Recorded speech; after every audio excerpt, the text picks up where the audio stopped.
Chapter 11, Flying Dagger. Yet another flying dagger. Hand it over now. Gu Fei extended his hand. On what grounds?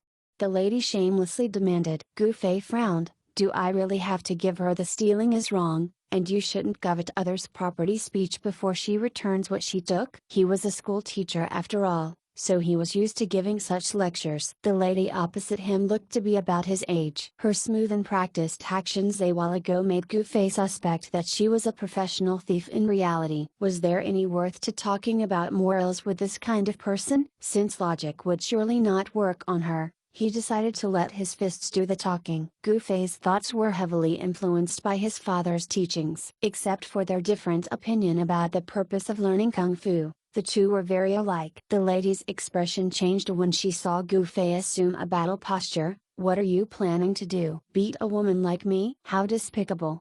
Give back the frost memories if you don't want to get hurt. Or else I can't guarantee the safety of your pretty face, Gu Fei said. The woman's face showed some fear. After considering for a while, she gritted her teeth and said, "Fine. I guess this just isn't my day. Here, take it." She reached into her pocket and flung a dagger fiercely toward Gu Fei. Gu Fei would not have the face to call himself a kung fu expert if a thrown dagger could easily hit him. He deftly caught the handle of the dagger that had been rudely flung at him. Gu Fei was about to question the lady more when he saw her turn around and flee fast. I have a bad feeling about this, Gu Fei thought to himself as he hurriedly checked what he was holding in his hand. It was not the frost memories. He had been duped. Gu Fei quickly gave chase. Gu Fei thought he could easily catch up to the frail-looking woman with just a few steps. However, he soon realized just how wrong he was. Although everything in Parallel World was programmed to closely resemble reality, there were still things that it would not replicate. One of those was the physical differences between a man and a woman. The so-called gender distinctions in the VR game were very similar to Animex. They were purely an aesthetic choice. In terms of in-game stats, everyone was given equal amount whether a player was a male or female. This was even more the case after the issue of sexual assaults on women had occurred on the first day of beta testing. In order to promote sex equality and to tackle the problem,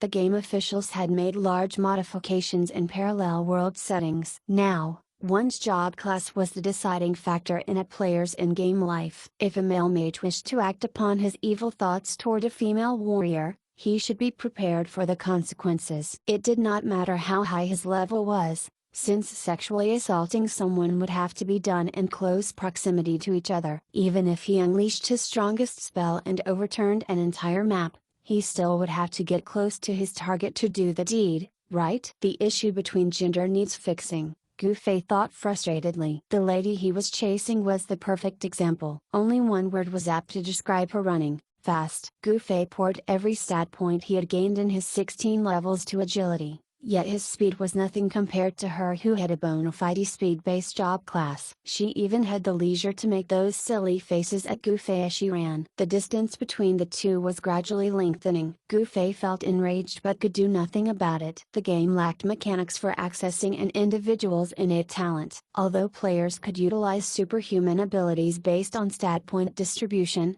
making sudden breakthroughs was impossible. When the lady saw that Gu Fei's distance to her was far enough for her to shake him off completely, she purposely halted at a bend and ridiculed Gu Fei. "Hurry up and catch me, slowpoke. I'm about to disappear from your sight. Stay there if you dare."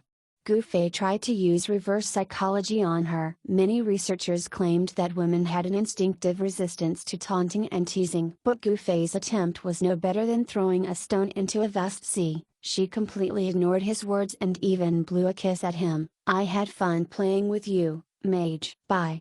As the lady was about to merrily head out of sight, Gu Fei fiercely said, "Go to hell."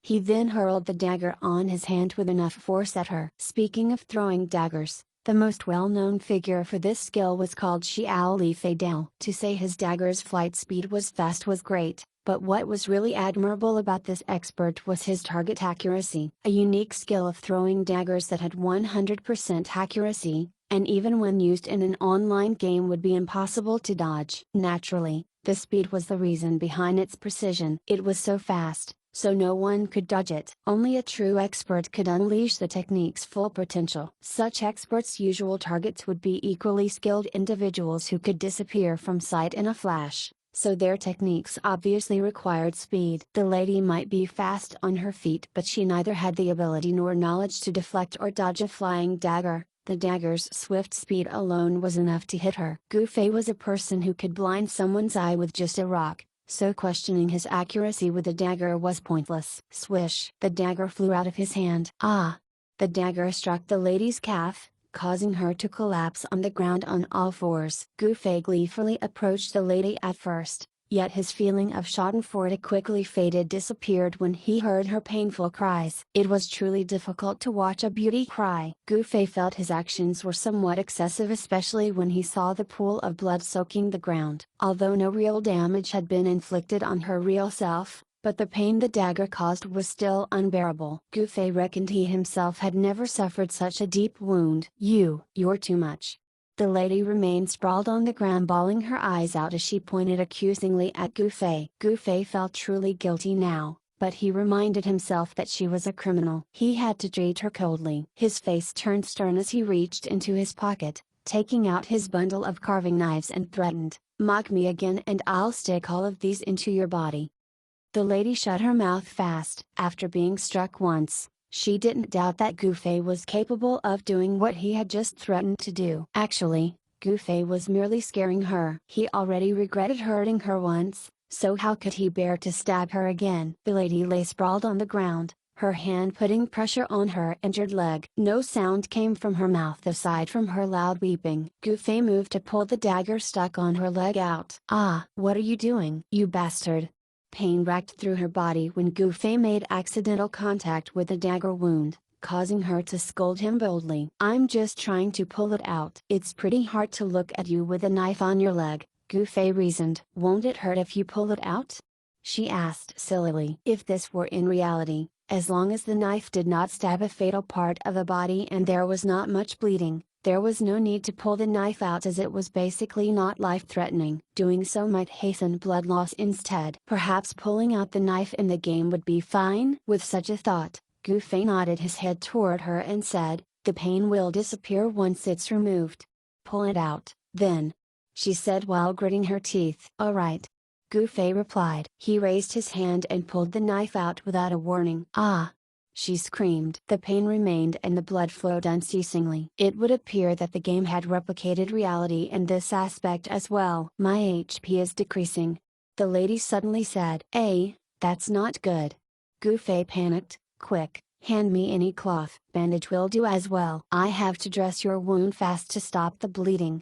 Surprisingly, she actually gave him a bandage roll. Gu Fei stared at it in surprise for a minute before taking it. It was an in-game item called Bandage of Staunching. Tearing off a portion, he quickly helped her bandage her wound properly. Gu Fei didn't know whether it was his wound dressing skill or the in-game item's effect that helped staunch the bleeding. "Is your HP still dropping?" Gu Fei asked. "Not anymore," she answered. That was close.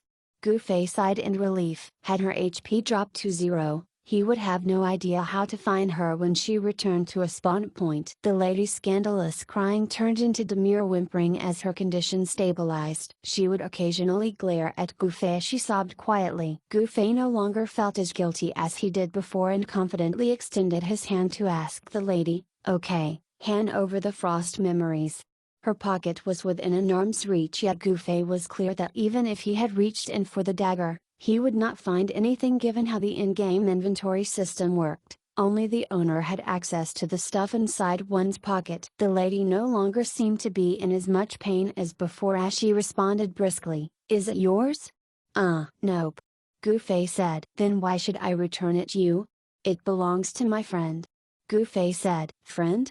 The lady chuckled. "If he is a friend, why were you not seated together with him in the bar?" "Don't think I didn't notice you. You and that lecherous guy on that table are definitely villains." Gu Fei recalled how Fireball's eyes back then glowed with lust. Lecherous was a fitting word to describe him. "You're no better. You steal from others," Gu Fei countered. "I never said I am," the lady admitted honestly. "Just give me the dagger already." Gu Fei insisted. "No. I'll stab you again." Gu Fei raised the dagger which he had just pulled out from her leg. "If you want to, then stick it in." She had that beguiling look and smile at the tavern once more. "This fucking woman. To think she saw right through me." Gu Fei was frustrated. Despite the situation, he could not bring himself to knife her again. "Actually, I know what's your intention," the lady said. "What are you talking about? Aren't you the guy at the hillside earlier staring at what the owner of Frost Memories was holding?" she said. It seemed that she really was the female player Gu Fei had seen back at the hillside. He now understood everything. She had been eyeing Sword Demon's dagger from the very beginning, following him all the way to the tavern and easily stealing it under everyone's nose. "This is a top-grade rare weapon. Given the game's soaring popularity, I am sure I could fetch a good price for it. Let's split the profit 50-50, alright?" "You don't want me to return the dagger now, right?" the woman suggested. "HMPH. Gu Fei flared his nostrils as he treated her suggestion with disdain. "I don't want money. I want to return that item to my friend." "Don't try to dirty my good intentions with your despicable mind. Stop pretending to be the good guy. A real man should always stay true to his desires." "You don't even have half the guts I have," she spat. "I am being truthful," Gu Fei said resolutely. "Give that item to me and I won't make things difficult for you." "You should seriously stop doing this sort of stuff." "Oh?" The woman's eyes twinkled. "Are you saying you're a genuinely good person?" "Of course." "Alright then, good guy. Could you bring me to where the medic is?" "You're not thinking that bandaging the knife wound will heal it just like that, right?" "Bring me there and I'll give you what you want," she said. Chapter 12. "Where are you going?" The lady met Gu Fei's eyes shamelessly. But even though their eyes met, their thoughts were not the same. Just as she was about to say something after watching Gu Fei maintained his silence for a while, he suddenly nodded his head. "All right, I'll bring you over to the medic." She laughed as she stretched out her arms to Gu Fei. "Sorry to trouble you." "No worries." Gu Fei laughed also as he held her arms and pulled her close to his body. "Hey, you!" She was starting to suspect that Gu Fei might harbor ill intentions, but he just leaned his body down to rest her waist on his shoulder. He then hefted her over his shoulder like a sack of potatoes and stood up. "Damn, how heavy." Gu Fei couldn't help but blurt out these words as he balanced her on his shoulder. Truthfully, the lady was slim and would normally not weigh much. The real issue here was him being a level 16 mage who specialized in speed. His strength was exactly the same as when he first spawned. It was truly difficult for him to accomplish a physically demanding task like this. Gu Fei sighed. If this were in reality, hoisting the lady on his one arm would be considered simple, not to mention carrying her properly. While Gu Fei complained about her weight, she was not having a much better time either. The stomach was a very soft part of the body. People who had experienced having to support their full body weight on it would know just how uncomfortable she was feeling at this moment. Furthermore, she was being carried by a mage whose strength was clearly lacking. His unstable and shaky gait was truly worrying. However, she could only grit her teeth and silently bear with the situation since the medic's place was quite far. She feared that if she complained, Gu Fei would say, "So you want to get down? Return Frost Memories to me first." She was naturally unwilling to do so. Thus, she could only endure the discomfort without complaint to avoid angering him. The lady's thoughts were actually not far from the truth. Gu Fei had intended to torment her for a while at first. Taking the nearest route? Nah, let's take a detour instead. But Gu Fei soon regretted this, as well as his shallow understanding of the game, as he had to squeeze his way through the crowded main road. Therefore, Gu Fei abandoned his original plan to take a detour and was now also eagerly trying to reach their destination fast. The game had a job class that specialized in healing. It was called Priest. First aid was only a secondary in-game skill. The medic NPC, which provided free first aid to beginner players, was situated not too far away from the Priest Academy. Since there were no available skills that could provide healing in the early stages and most players were poor, their only choice was to visit the medic within the city if they had severe injuries. The severe injuries in this case did not refer to the loss of HP while fighting. Bruises could easily be cured as long as the players left the combat zone and rested. Severe injuries,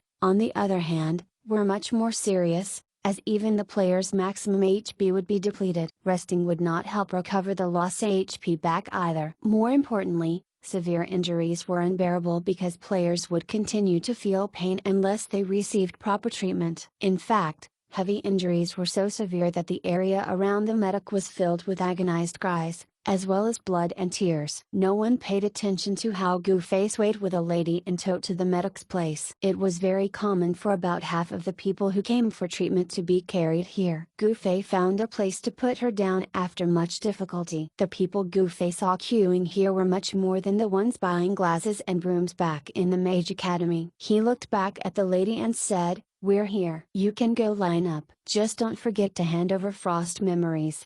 There are so many people ogling me."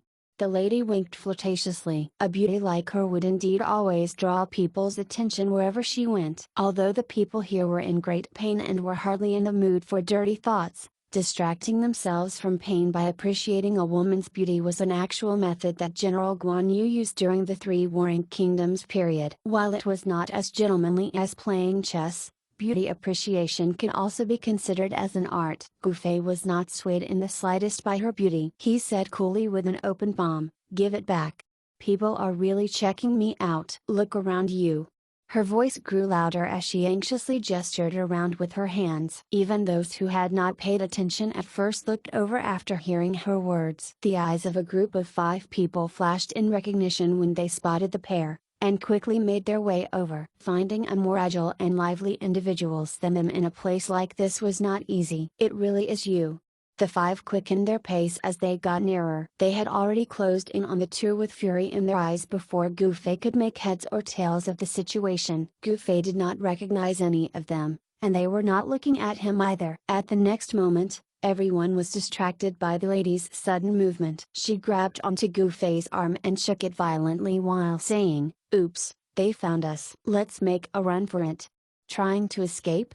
The 5 quickly moved and surrounded the pair in an instant. Fuck! Duped once more. Goofy immediately realized that these people must have swindled by her before as well. Because he was so caught up in exacting his revenge along the way, he had not realized he was being deceived and was now being treated as her accomplice. "Let's not be too hasty. She and I are perfect strangers." "I don't know her at all," Goofy quickly explained. "Strangers? Then why is my dagger in your hand?"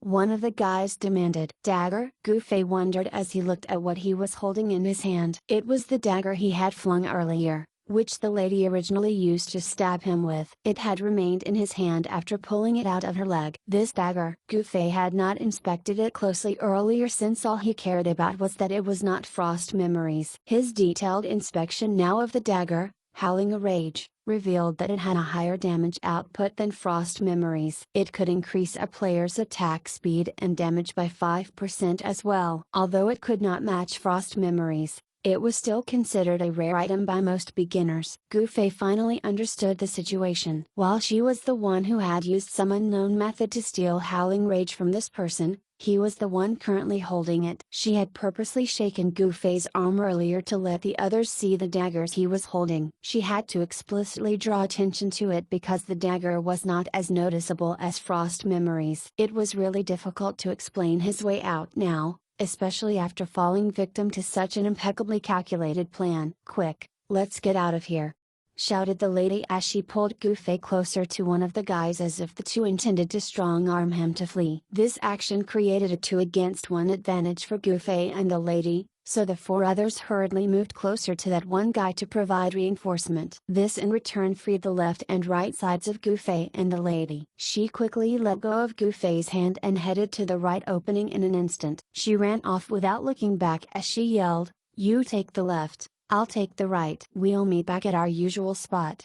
Goofy grimaced. If she had just signaled him, he could have easily escaped as well since he was also someone who specialized in speed. But her shout was made to reinforce the ruse that they were partners in crime. He had become her scapegoat. It had nothing to do with splitting up and escaping. Her leg had long since healed based on how nimble her movements were. She clearly made up the excuse of visiting the medic to trick Goofy into coming here before attracting her enemy's attention in order to get him off her back. She had truly managed to deceive him this time. She fled the healer's compound and managed to lose the 5 people on her tail by using the back alleys around the city. The lady sat down on the ground, as if she was momentarily overcome by fatigue. She lifted her leg and noticed that the bandage had thoroughly been soaked with the blood of the wound Gufei had inflicted on her. She cursed the game in her heart for making some portions very realistic while other areas were scarily defiant of the common sense. "Stupid mage, you actually called me heavy," the lady silently complained. She took out a fresh roll of bandage from her pocket and applied it to her wound once more. The item's healing effect would begin to work if the subject stayed still. This was nonetheless the lowest grade bandage. The more severe the injury, the longer it would take to heal the wound. Her injury was far from healed when she was at the medic's compound, but seeing how rare and exquisite Frost Memories was, she felt it was worth it to bear the pain and make a run for it. The lady had not expected someone to find a dagger way better than Howling Rage so soon after the game launched. She needed to act fast since beginner items like this would only decrease in value the more time passed. With that in mind, the lady leaned on the wall and got up as she began to limp toward her destination. Trade exchange. Similar to the auction house, a trade exchange post was where players could sell items. However, there were quite a few differences between the two trading places. The auction house allowed the players to set their prices for the items they were selling after being charged a set fee, allowing the system to sell said items in their place. Players could bid for an item during the allocated period, with the highest bidder receiving the item once the time expired. As for trade exchange, its main appeal was that it allowed real-world currency to be used for trading purposes. With how online games had developed in the current day and age, virtual goods being sold for real-world currency at appalling prices was nothing new. Many gaming companies did not object to this, yet the issue of security was a huge concern given the variety of ways these transactions could be accomplished. Parallel Worlds officials opted to provide real-time currency trading platforms for the players to use within the game as well. The computers available within the various trade exchange platforms could be used to connect directly to the external network through the game's main servers, making it really convenient for buyers to use their online banking accounts to buy in-game goods. The sellers, on the other hand, had to hand over the items to the exhibition hall first before they could set the prices and provide their bank account details. Once everything was accomplished, the information about the items would be posted on the game's official website. Buyers could view information on an item from the site and even visit the exhibition hall to physically look at it. Once a purchase had been confirmed and the funds transferred to the designated system account, an item would become obtainable from the exhibition hall. The system would later transfer the money to the bank account provided by the seller. The way trades were carried out in Parallel World was similar to most mercs. However, the security and dependability of these transactions were far better when it was personally overseen by the gaming company. The lady arrived at the trading lobby and passed Frost Memories over to the exhibition hall. She began to access the computer to input the required information. After entering her bank account details, she was now at the final step, price. As the game was still in open beta, the market prices for items had not been properly established yet. The lady could only gauge it in accordance to her gaming experience. Frost Memories was definitely a top-tier weapon in the game thus far. Pay-to-win players should be willing to pay this much money for it. With such a thought, she typed the amount of $50,000 using the keyboard to the transaction page. She took a deep breath and was about to confirm the amount she had assigned when a hand shot out and hit the escape key, canceling the operation menu. A look of surprise overcame her. She turned around to find Gufei with a forced smile plastered on his face. "You're selling it for $50,000? Gufei asked with concern. Chapter 13, Return back to Onoro. You're here. The lady smiled. Her tender voice sounded as if she was greeting her husband returning from work. Gufei was unfazed as he returned the smile. You ran pretty fast. He lowered his head and swept his gaze at her injured calf, before giving the wound a swift kick. Your leg okay now? The lady felt immense pain, yet her face showed no traces of it. Just as she was about to reply, she heard Gufei mutter, That's not the bandage I placed. You're quite sharp, she said carefully. Of course. How else could I not only keep up with you before, but even finding you here as well? Gufei laughed. The lady stared at Gufei without a word. No one knew what she was currently thinking about. Gufei smugly continued, Actually, you must have guessed that I would know your intention to trade the dagger here. Only you didn't expect me to get here so fast, right? Where are those guys? The lady asked, obviously meaning the 5 people from the healer's square. They're gone. Gu Fei said. Why would they just let you go? She could not help but ask. Easy. I gave them that dagger, Gu Fei said. They believed what you said after returning that dagger? She felt that this was very unlikely. Nope. But since they couldn't beat me, what else could they do? Gu Fei retorted. They couldn't beat you?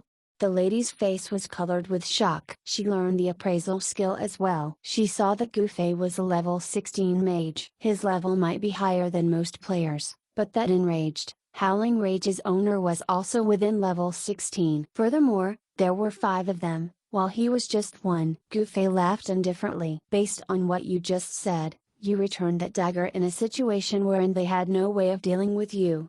If her expression from before was one of shock, her face now showed utter disbelief. While that dagger was nothing compared to Frost Memories, it was at least worth about $30,000 according to her calculations. To think that Gu Fei would let that easy money go. Could he really be not in it for the money? What exactly are you after? She asked, puzzled. I've told you many times. Return that dagger to me, Gu Fei said. The lady's face still showed doubt. I know you won't believe my words, so I brought him over. Gu Fei pointed to his side as a figure stepped out from behind him. The person looked wretched, but his eyes, which were filled with killing intent, were trained at her. It was Sword Demon. Do you believe me now? Gu Fei laughed. You don't need to give me that dagger anymore. Giving it to him directly will do. As for who is he, you two don't need introductions, right? She looked at Sword Demon in surprise, before finally nodding her head, yes.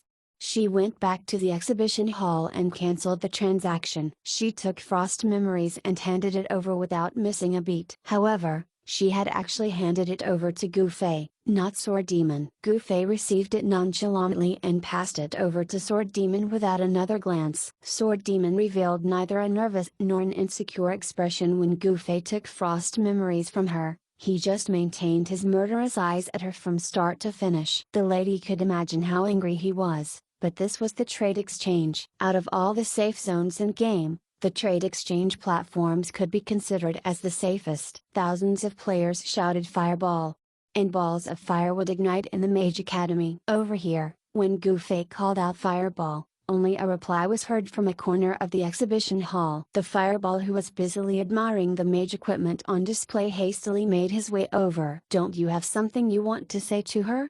Gu Fei asked Fireball. Fireball nodded his head and looked at her. Lady, what's your name? Zazioshin. Her face was expressionless. And you?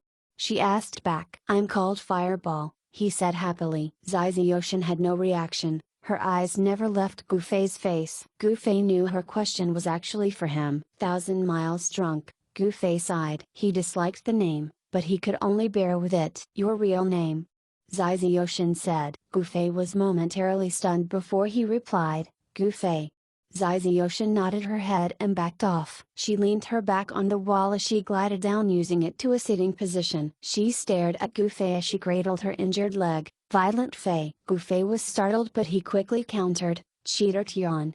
Sword Demon could not help but cough lightly at this weird atmosphere. She's just a woman. No need to make a fuss, right? Gu Fei said to Sword Demon. Sure. Sword Demon agreed without much thought. Gu Fei laughed. Since you have Frost Memories back, are you perhaps planning to grind levels now? Sword Demon revealed a rare smile since entering the trade exchange post, albeit a really ugly one. I'm heading out. Ping me if there's anything else. He left without looking at any of them in the eye once he finished talking. Fuck. That's cool. The way he acted just now is almost as cool as his past fame, Fireball said, but he quickly added, except for his looks, that is. Gu Fei sighed. I can't argue with you on that. What about us? Fireball asked as he looked at Gu Fei and Zazioshin. I'm going to grind levels, Gu Fei answered. You? Fireball said nothing. His eyes looked at Zazioshin up and down. Yet she did not even send a look his way. Fireball was irked by this, so he said, I'll go grind levels as well. Then let's go. Gu Fei turned around and was about to leave. Hey! Zazioshin suddenly shouted. Fireball spun around so fast that it seemed he was actually playing the game with a speed-based job class. Ziziotion still had her eyes on Goofy and did not bother to even glance at Fireball. "My leg." She pointed to her calf. Goofy noticed that the bandage was once again soaked in blood and walked closer, sighing as he said, "I can't carry you. You are really heavy." He rubbed his right shoulder, the one he used to carry Ziziotion a while ago. As he said this, Ziziotion glared at him angrily. Sighing once more, Goofy reached out with his hand. "Bandage." She brought out a bandage roll as Goofy bent over and tore off the bandage strip covering her wound to begin reapplying a new one. "I say, why didn't you use my wound dressing method? Yours is really crudely done." Goofy soon finished dressing her wound and got up. "Done. I'm sure it won't bleed again unless you abuse yourself, in which case I am not responsible. I'm going."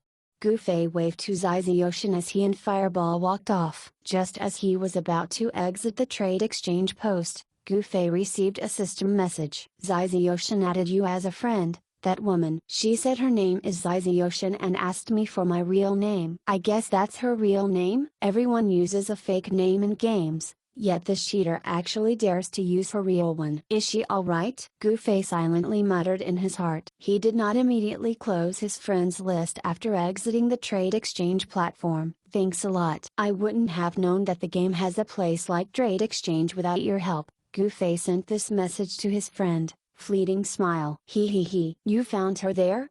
Fleeting Smile replied. "Yup." "The situation's resolved," Goofy said. "Have you considered reporting her?" Fleeting Smile asked.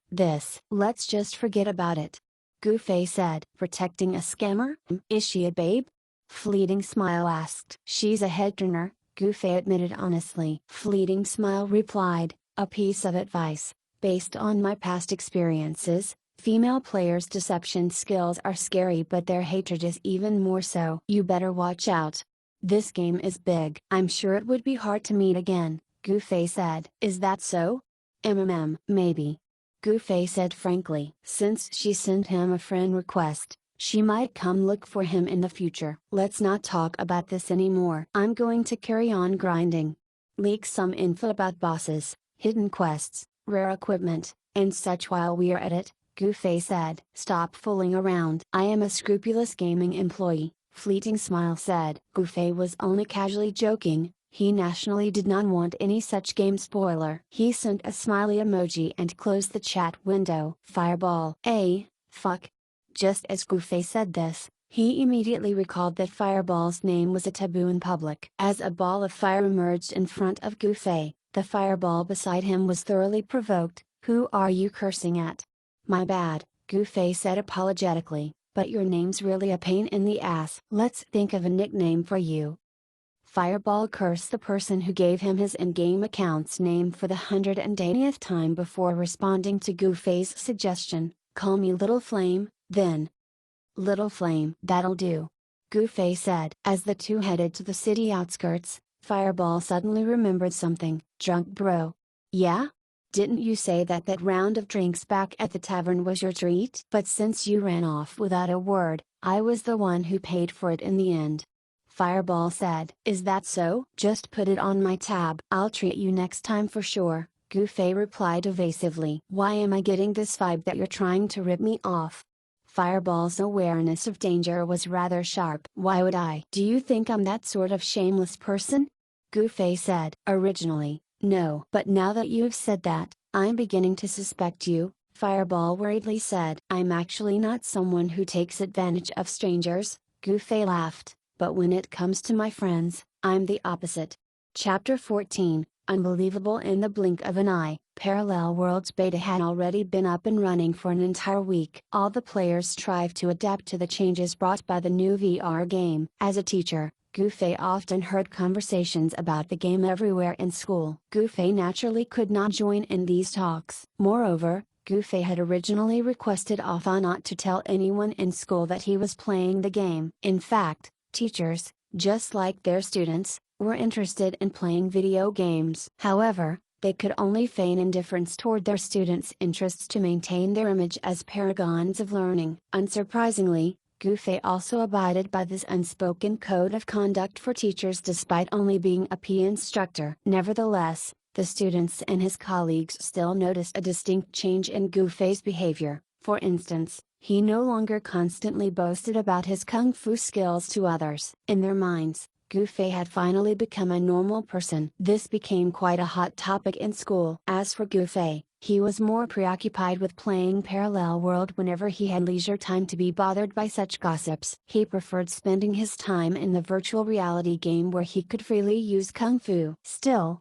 Gufei remained mindful of the fact that Parallel World was a game. Information was needed in games like it. Gufei would look up relevant information on the game's official website whenever he gained a few levels to choose the next map to grind. When Gufei chose the monsters to grind on, he had 3 strict requirements. They must have a humanoid form, engage in close combat, and have a level higher than his. A monster with humanoid form and melee attack was necessary to display his kung fu. After all, he was mainly playing the game for the sake of using his kung fu. So what others considered as a boring and mindless leveling method, Gufei viewed as a suitable martial arts training program. Hence, he would never find it tedious. Even if it required repeating a single action 1,000 times, he would still devote his entire being into executing a move. His choice to fight monsters higher than his level was a decision Gufei made in consideration of the game's mechanics. Every monster in Parallel World gave a fixed amount of experience.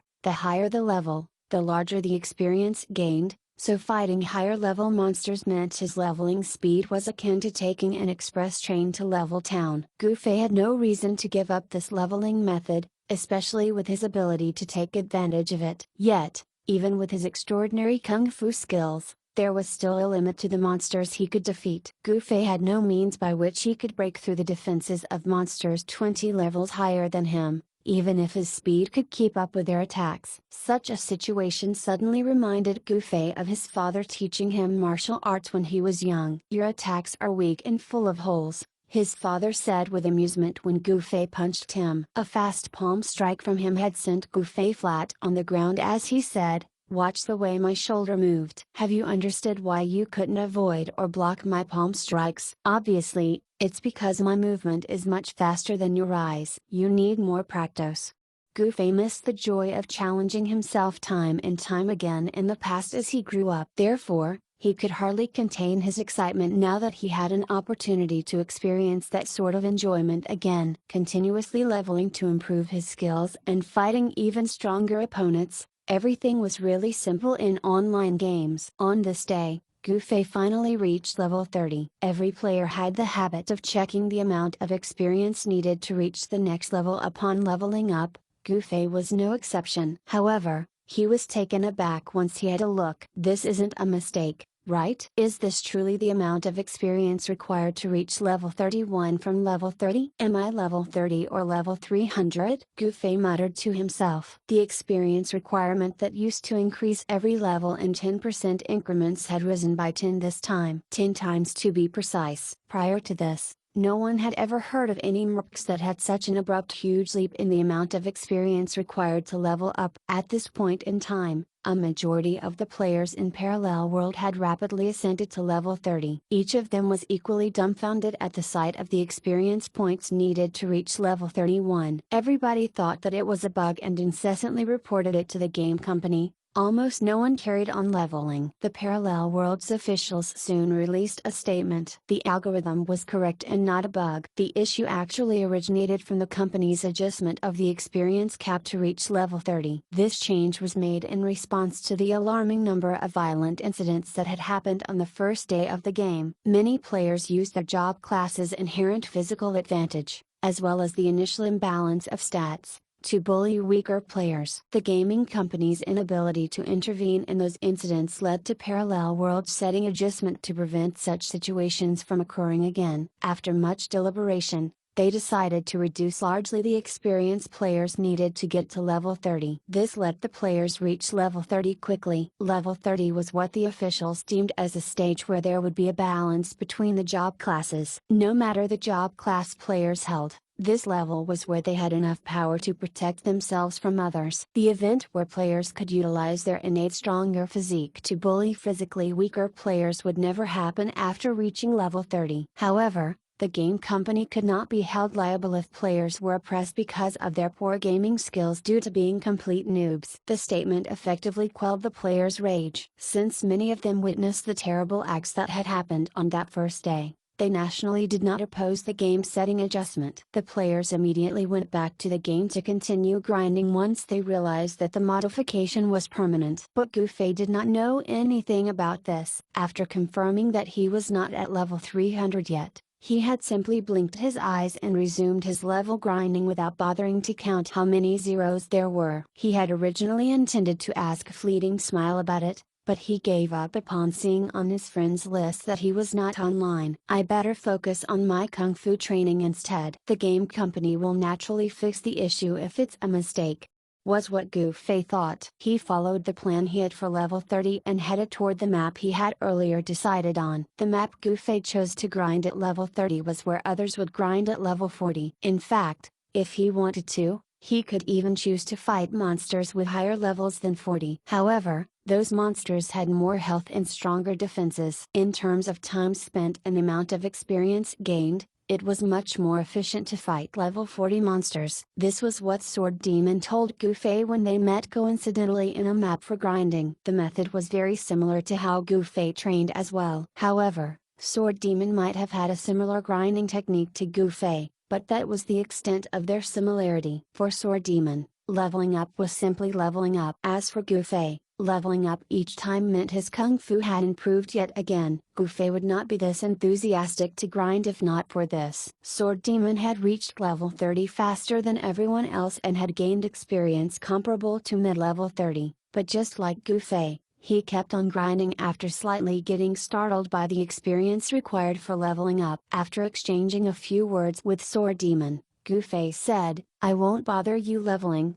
and walked toward another area to grind monsters alone. Neither proposed teaming up to level together. Sword Demon's leveling style was suited for soloing. Adding another person would simply reduce his grinding efficiency, even though the experience gained was larger with two people. Gufei also understood that Sword Demon's grinding method did not require a helper. Furthermore, he himself had a different purpose for fighting monsters. Gufei wanted to train his kung fu, so he nationally did not want anyone supporting him from the side. The two tacitly understood this and kept to their respective grinding spots. Before splitting up, Gufei glanced admiringly at Sword Demon's Frost Memories. Ziziotion's judgment was truly sinister. Frost Memories' asking price of $50,000 was just right. The dagger's most important feature was not its high damage output, its probability of causing fatality, or the chance of dealing frost effect. It was actually the 25 stat point boost. Players were only given 5 stat points every time they leveled up. Therefore, the dagger was equivalent to a player gaining 5 levels. The worth of Frost Memory's 25 stat point boost was apparent in this game, where leveling sped up more when one fought monsters with higher levels. Even if it's not a weapon but just a stone I could sling by my waist, I would still be able to use it to head straight to maps 5 levels higher than my current grinding spot, Gufei thought to himself. Although he was envious, he did not regret helping Sword Demon get back his dagger when it got stolen. It was a matter of principle after all. The two could not see each other as a row of small trees separated their grinding spots. All either could hear was the distant cries of the monsters. But while Sword Demon took the occasional pauses, Gufei grinded without stopping. This was proven by the incessant dying cries of the monsters by his side. Sword Demon rested from time to time to recover his health. In Parallel World, HP recovery could not be induced through drinking medicine or similar stuff as long as the system tagged a player as attacking or under attack. Medicines could only help recover HP when one was not engaged in a fight. Official sources revealed that only certain special equipment or recovery skills could be used during combat. Therefore, Solo grinding in Parallel World could be considered as strenuous. Gufei was indeed an exception. He was not using any skills except for a few basic kung fu moves, yet his leveling efficiency was still better. It was even better than the level 30 thief, Sword Demon, who was currently using his every skill to grind. The gap in the experience earned between the two only existed because Gufei still had to work every day. He also spent a large chunk of his time in reality practicing kung fu, something Parallel World could not replace. Gufei did not know how Sword Demon played the game, just that his username always appeared online whenever Gufei logged in. He thought of Sword Demon while grinding. He must be what everyone calls a professional gamer. On the other side of the trees, Sword Demon was thinking about Gufei as well. He thought of how Gufei got to level 30 in the few days since they last met. Sword Demon considered reaching level 30 in a week a lousy feat. However, Sword Demon had kept an eye on Gufei every day. He knew very well when Gufei would come online. Sword Demon made a horrifying discovery when he totaled all of Gufei's gaming time. His efficiency was far beyond his level. At the same time, he was very puzzled by Gufei's attire. He was a level 30 mage, yet he had not even replaced his beginner robe. Was his waist filled with daggers again? The straw hat on his head looked like what a warrior would wear, while the shoes looked like a gear that a thief would use. Oh,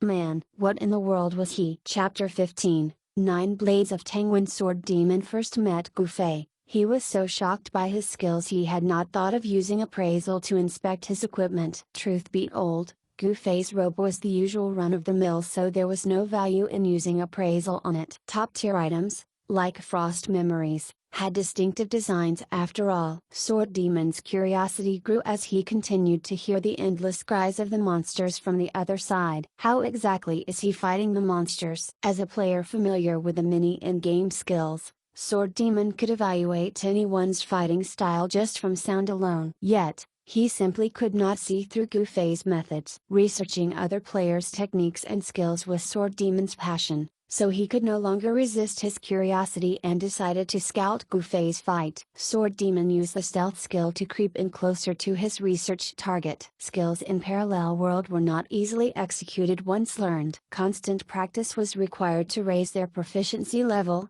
and the higher the proficiency level, the greater the effects of the skills. Repeated use, quest rewards, or stat option from equipment or some of the ways players could raise their skill proficiency level. Stealth could be considered as the most important skill for the thief job class. Experienced players like Sword Demon were very aware of its importance, so he had practiced it non-stop and managed to raise its proficiency level. The current stealth Sword Demon used had no time limit and could be maintained as long as he did not get attacked or initiate an attack. The skill was definitely essential for sneak attacks. Sword Demon, who was under stealth mode, made his way across the wall of trees and finally spotted Gufei. There was no passing wind in the forest, yet Sword Demon still felt chilled to the bone. It was the type of coldness that originated from one's soul. Gufei's way of fighting monsters completely went against everything Sword Demon had learned from his years of playing games. The man in Mage robe appeared as if he was one with the wind with his elegant and swift movements. The shabby straw hat covered half of his face. His hand moved in a flurry of motion with constant flashes of silver. These flashes were accompanied by the monster's screams, which persistently hung in the air. The silver flashes came from the blade Gufei was holding in his hand. The blade looked similar to a real Tang sword with how it danced in Gufei's hand. Sword Demon could feel his gaming knowledge getting cleaved with every blow. Gufei's strikes were very beautiful as they were executed perfectly. But although the attacks were beautiful, they were not in-game skills but just regular moves. Who would believe him if he said a mage was defeating monsters and grinding much faster than him with just basic moves alone? Sword Demon was at a loss. Sword Demon continued to carefully watch Gufei's fight. After a while, he discovered just how amazing Gufei's way of fighting the monsters was. Every attack he dealt would inflict maximum damage. Weapons in online games would often have a set range of value toward the application of damage. The difference between the minimum and maximum damage one could apply was significant. There had always been an ongoing argument if it was better to have a weapon with a high but unstable damage output or to have a fixed, small range that averaged better. Many players concluded that they could only rely on luck to maximize their weapon's damage, since it was still a mystery on how one could do it at will. However, in the fully immersive online game, Parallel world. Sword Demon started to realize that low and high damage output was no longer dependent on luck, but rather something a player could have control of. Based on Sword Demon's preliminary analysis, the damage applied was directly affected by the accuracy as well as the proficiency exerted behind each attack. Gufei before him was like this. Sword Demon was convinced that every attack Gufei made dealt maximum damage or at least close to it. Having spent quite a long time grinding his level here, he had a clear idea of how much health the monsters in this map had. Dividing that by the amount of cuts the blade landed, he easily figured out each strike's degree of damage. Taking into consideration the fact that he was a mage, Sword Demon was still certain that Gufei's every blow had inflicted maximum damage. Control. That was the word that drilled into Sword Demon's head. Who said there was no control in a VR game? This was control,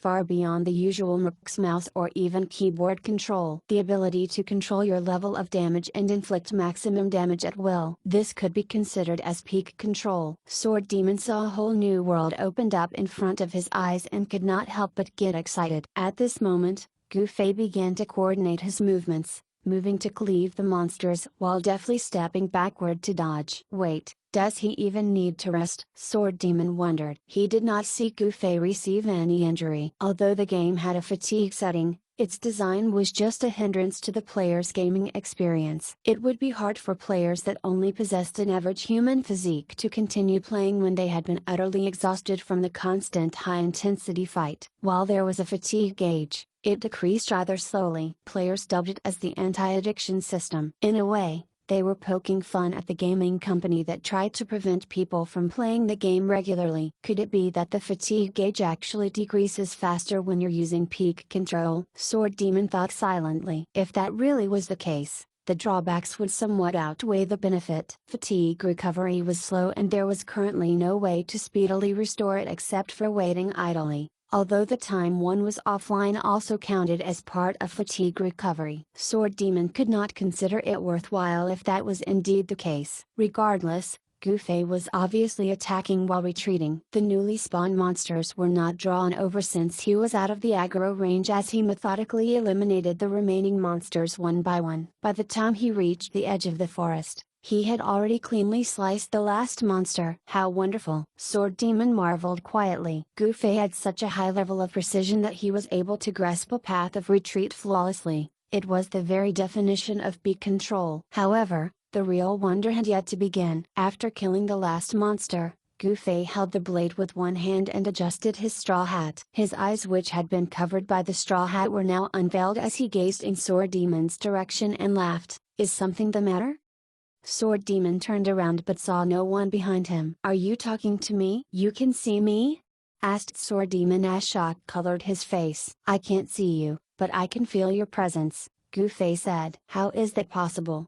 Sword Demon was surprised, but he immediately recalled his failed backstab that day when they PvP'd. He thought Gufei became aware of the last attack and was able to grab him because Sword Demon had revealed himself prior to attacking. Putting the two incidents together, could it be Gufei already knew he had been here under stealth mode the whole time? What is this? Is this still considered control? Sword Demon was at a loss. Reveal yourself already!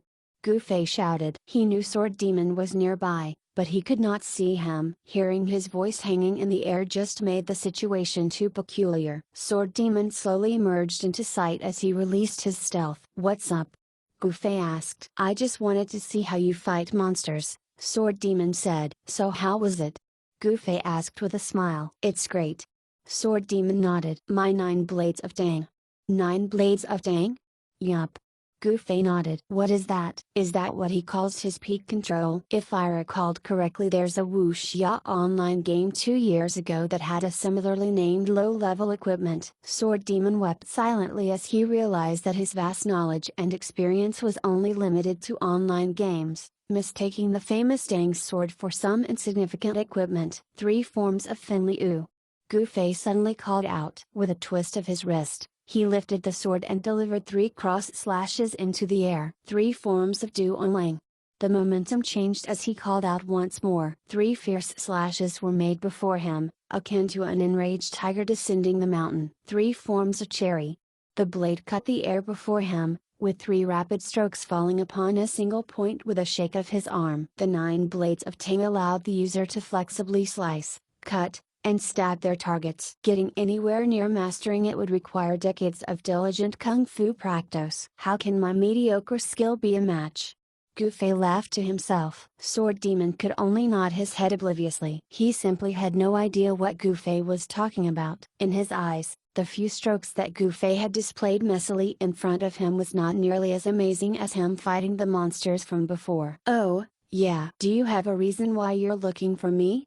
Gu Fei asked. There was actually something Sword Demon had undecidedly wanted to ask. But after seeing Gu Fei's beak control, he finally decided to go for it. "I've got a friend who's looking for a few people to form a mercenary group, and I'm wondering if you're interested?" "Mercenary group? You know what that is?" "Of course, I do." There was no way Gu Fei, who was concerned with all aspects of this game, would not know the 2 major organizational features that existed in game: guilds and mercenary groups. Guilds were much like gangs in the usual online games. In Parallel World, a guild could be formed through a person's nomination and 20 individuals' agreement. Meanwhile, mercenary groups were a new feature very different from the traditional type found in most online games. Since there was no required amount of players to establish a mercenary team, even a single player could form one. The mercenary quests given by the system allowed the members to earn money, gain experience, or be rewarded with equipment. Similarly, players and guilds could also release missions for mercenary groups by providing remuneration. By completing a quest, the mercenaries would then be able to acquire the previously agreed upon reward. Naturally, players and guilds could not provide experience as rewards, so many would usually provide equipment, gold, etc. as payment. Guilds and mercenary groups never clashed with each other. Even if the players were from different guilds, they could still form a mercenary group together. Though, the current trend was for the same guild members to form a mercenary group. While it was possible to have a one-man mercenary group, the quests given by the system were usually impossible to be completed solo. Lone wolves might as well just wait for simple quests made by other players. Therefore, one of the most popular things to do in the game right now was for guilds to groom their mercenary groups. Gu Fei momentarily laughed and said, "Oh, you want me to join the Heaven Defying Guild's mercenary group?" Sword Demon laughed bitterly. Heaven Defying Guild had already been disbanded. Why? Gu Fei was perplexed. Guilds could only be established by level 30 players, while only those above level 20 could second the establishment. Since Sword Demon had already reached level 30, Gu Fei had thought his Heaven-defying guild would have long been established. Chapter 16, Meeting at Ray's Bar Part 1. Gu Fei's question made Sword Demon feel extremely aggrieved. Why? It's because of Gu Fei himself. He had caused his downfall. No one believed Sword Demon had the strength to lead, especially after a level 25 thief like him lost to a mere level 10 mage. Even though he was a pro player, the fact that he was defeated by a mage 15 levels below him made it impossible for him to win others' trust by leveraging his past reputation and high level in game. Therefore, it was no surprise that Sword Demon found himself being abandoned by his meager followers in less than 2 days, even breaking ties and friendships with him for good. However, Sword Demon bore no grudges against Gu Fei, as he considered himself to have lost in that fight fair and square. It was only because Gu Fei had asked the question thoughtlessly that Sword Demon felt somewhat upset. Ahem, don't worry about that. Let's talk about this mercenary group instead. Are you interested? Sword Demon asked. Well, I've got nothing important going on at the moment, so I don't mind taking a look, Gu Fei said. Truthfully, he had no wish to take part in this sort of group activity. But after seeing the look on Sword Demon's face, and adding Fireball's tidbit about the situation Sword Demon had found himself a couple of days ago, he had an inkling of what had happened to this person's guild. If that was truly the case, then he felt somewhat guilty for having caused it. If Gu Fei had known that this would happen from the beginning, he would have allowed Sword Demon to unleash a few moves first before hinting to him about the gap between their fighting prowess and would not have aggressively went for the win. With Sword Demon's personality, he would definitely not pursue the matter or make things difficult for Gu Fei or Fireball any further. Gu Fei knew clearly how it felt to be ostracized by others. It was worse in Sword Demon's case, since it was a matter of appearance. Reality was truly cruel. Plenty of people judged others based on their looks. It was a good thing Gufei himself hadn't been born that ugly. It was a very human reaction, however, to sympathize with others while counting their blessings. This mixture of guilt, understanding, and sympathy made Gufei feel that the least he could do was sacrifice a bit of his alone time and fulfill Sword Demon's request as a form of compensation. On the other hand, Sword Demon did not think Gufei's response was such a huge favor. He merely nodded his head upon seeing Gufei's acquiescence. Great. Let's meet later this afternoon. We'll go together. Afternoon? At what time? Gufei asked. 2 p.m. Sword Demon said. Got it, Gufei affirmed. See you later, then. Sword Demon nodded once more as he re-entered the forest and returned to his grinding spot. Gufei stretched his neck and loosened up his shoulders before diving back into the monsters while brandishing his sword. At 1:50 p.m., Sword Demon sent him a message. Where are you now? I am on my way. Gufei had been incessantly training his kung fu and grinding, only rushing back to the city when he supposed that it was almost time for the meeting. Parallel World did not provide any fast travel methods back and forth the city. Officials euphemistically explained that it was to maintain the game's realistic atmosphere, but the players all believed it as a move by the game company to artificially lengthen the time players had to spend online. The best evidence to support this was the fact that the game would employ the use of a time card instead of a monthly subscription in the future. Awesome, Sword Demon replied. Where's the meeting place? I'll head there directly, Gufei asked. Raise bar, Sword Demon answered. Okay, I'm headed there now, Gufei responded. Raise Bar was a legend as it had the status of being Parallel World's first player set-up shop. Players were required to reach level 20 before they could set up their private shops. Yet, the level requirement was not the issue. It was actually the amount needed to purchase a shop. The system would not intervene or levy fees if players were to set up stalls by the streets. But if they wished to set up actual shops, they would have to buy them through the system with the in-game currency, coins. Although the cities in the game were large,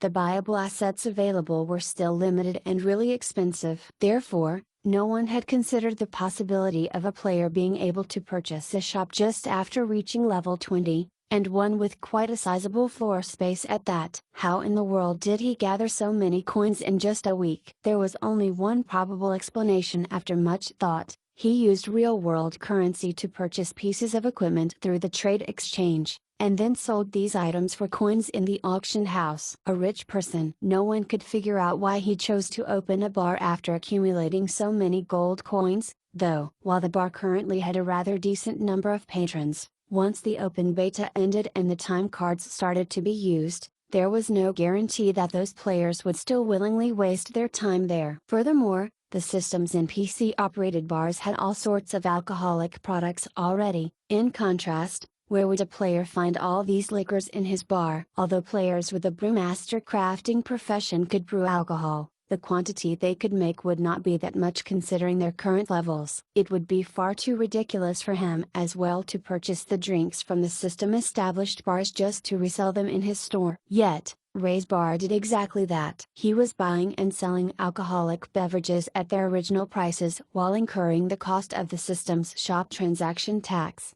It was basically a business built to lose money. Losing money yet still persevering. What a passionate man, everyone thought. But for a wealthy and passionate man, his name was rather plain, Ray. His name was the first one to become well known in Parallel World, although many people privately thought of him as a fool. In any case, given the countless cities in game, players were randomly spawned into any of them on the first day of open beta. For this stubborn fool to be spawned in Yunjuan City, players who spawned there as well considered it as a source of pride. Gufei naturally knew about this famous person and his equally famous establishment. He had been there once with Fireball after all. He had even personally seen the much acclaimed Ray standing by the bar selling alcohol. Despite continuously losing money every day, Ray still chose to man the bar and serve the customers himself. It seemed he was not even level 30 yet. He was a person who had truly shed materialistic pursuits. Half of the people visiting Ray's bar rushed to pay their respects to the man who had transcended beyond the mortal Philistine ways. As Gufei arrived just outside Ray's bar, He checked the time and saw that it was exactly 2 in the afternoon. He pushed the door and went inside after taking a deep breath. He scanned the room but didn't see Sword Demon's group. As he was about to send Sword Demon a message,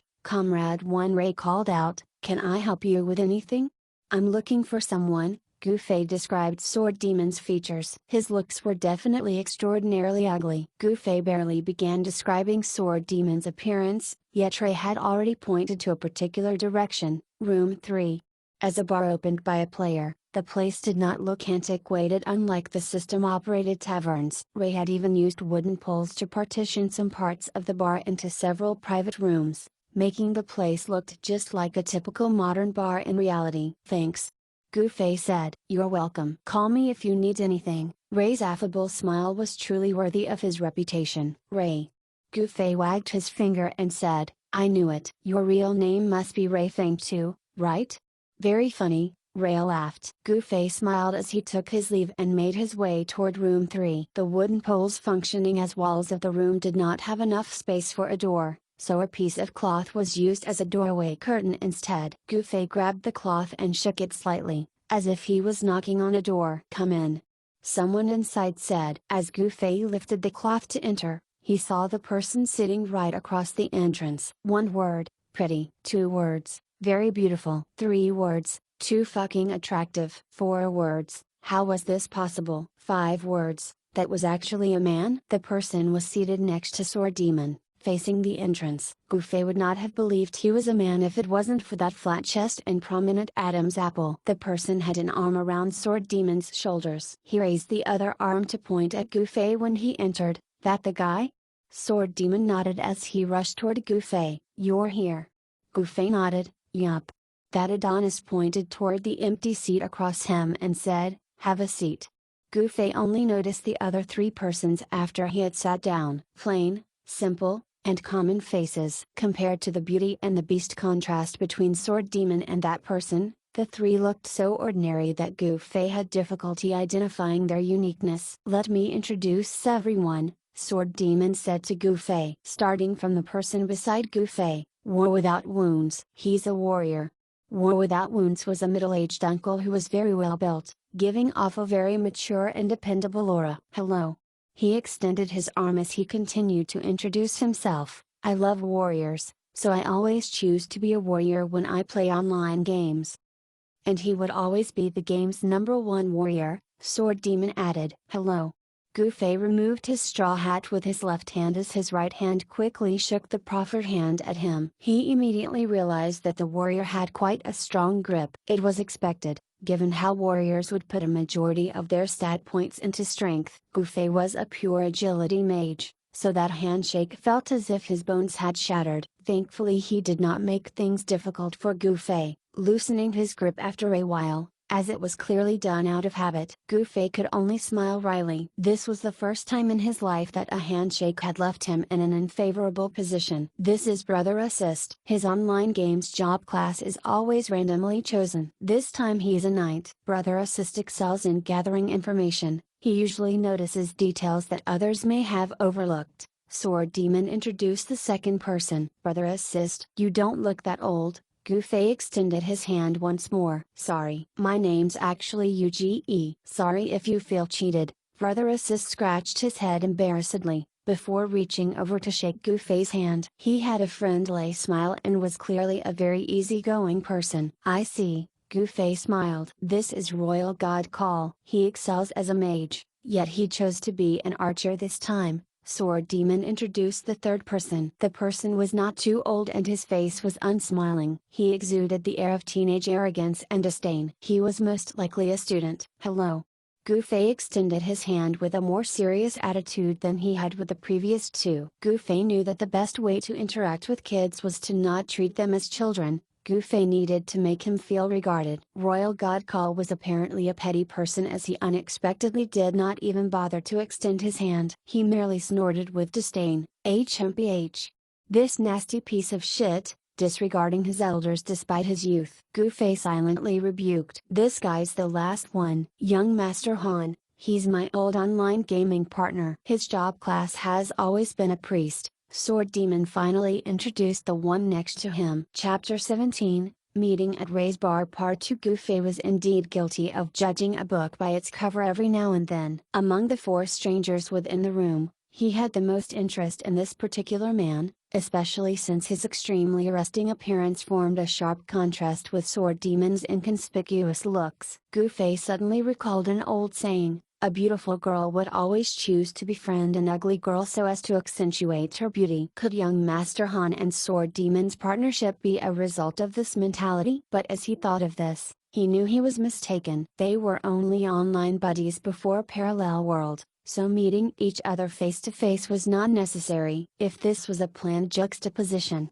then it wouldn't make any sense. It seemed that the clash between their looks was truly just a coincidence. Nevertheless, it was truly a cruel pairing of an impossibly beautiful man with an incomparably ugly man. But the fact that young Master Han had not abandoned Sword Demon, like so many others, upon seeing his true appearance spoke volumes of his character. Since the two's distance was far from the others by Gufei's side, they only nodded and said their hellos to each other for convenience's sake. Once it was over, Sword Demon turned to introduce Gufei to the rest. This person's 1,000 miles drunk. His job class is.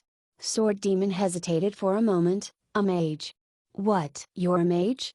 Everyone aside from young Master Han and Sword Demon blurted out in surprise. The 3 had learned the appraisal skill, but they didn't use it during the friendly introductions to avoid appearing disrespectful. They were all experienced online gaming pros that abided by this unspoken code of conduct. They could only speculate about Gufei's job class before being formally introduced to them by Sword Demon. Sword Demon had an "I knew this would happen" expression as he innocently looked at Gufei. Gufei was rather surprised as well. He indicated his robe before saying, "Didn't you guys notice that I'm wearing a mage robe?"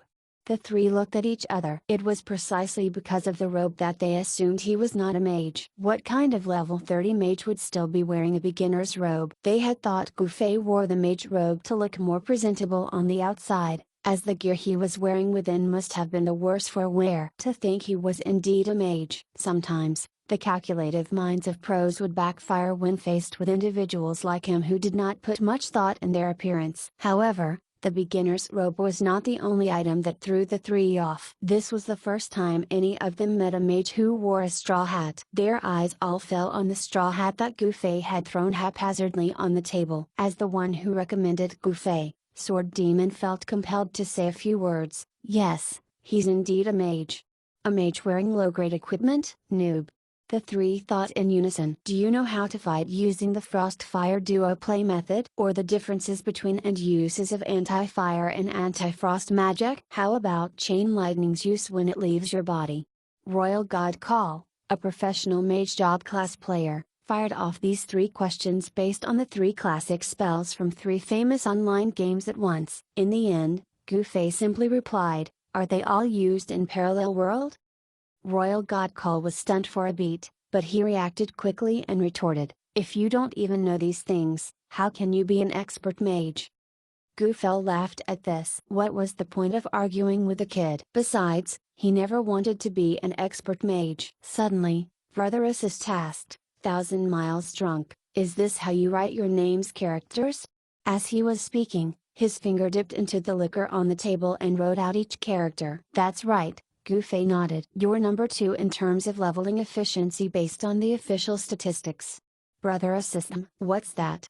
Gufei asked. "The official in-game statistics player rankings." The rankings are based on the total experience points earned by each player. For example, War Without Wounds is currently the first for all warriors based on his total experience points earned. Sword Demon is the 3rd among thieves. Young Master here is 4th among priests. While it is Royal's first time playing as an archer, so he's probably unfamiliar with the class, and thus only ranked 11th. Your second place ranking is based on the experience points you earn versus the time you are online. By the amount of players Parallel World has, even Royal's 11th placement is a very incredible result, Brother Assist explained. "And you?"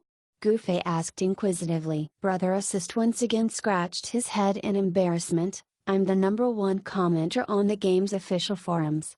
Everyone laughed as Royal God Call said, "Brother Assist spent most of his time on those forums, so he's not even on the leaderboard for efficiency within the mage job class." "What about you? What's your rank?" Gu Fei could only look toward Brother Assist as he had never checked it himself. Brother Assist laughed guiltily. Sorry, I only noted those I know well in the higher anchors. I don't think I've seen your name up there. I knew it. Royal God Call declared, what's the point of being ranked based on efficiency? Going online to grind and logging off immediately once you finish grinding, if that's the only time you're online, anyone can get on that leaderboard. Royal, if you've seen how Miles grind monsters, you would definitely not say that. Sword Demon finally spoke. Royal God Call suddenly remembered Gu Fei was someone Sword Demon brought in. Considering Sword Demon's standard, he would not possibly make a mistake. With such a thought, he finally quieted down. Gu Fei's interest was piqued, however, so he asked, Brother Assist, who's the player that's ranked first on that leaderboard for efficiency? Fleeting smile, Brother Assist answered. So it's him. Gu Fei shuddered. Do you know him? What's his job class?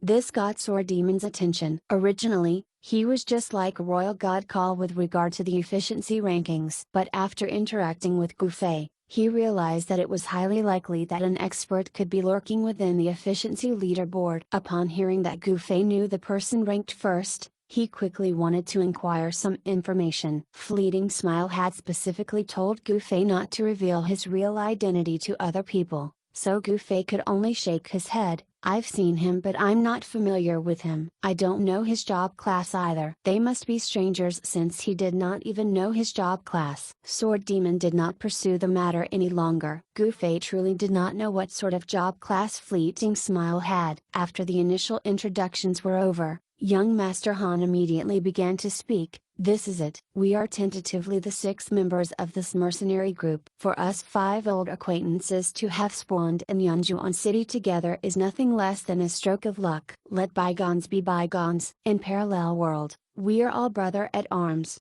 The 3 nodded in agreement. Gu Fei inferred that these people were not friends before and most likely had their issues with one another. He wondered who it might be as he checked them all out. He felt Royal God Call was the likely person to have a grudge against a top expert like Sword Demon, given his impression of the damn kid that reeked of rampant arrogance. Young Master Han continued, I will be blunt. I don't intend to join a guild this time. I'll mainly focus my efforts on this mercenary group. I demand quality not quantity from my fellow members. So if I discover anyone performing below par, I'll kick that person out immediately.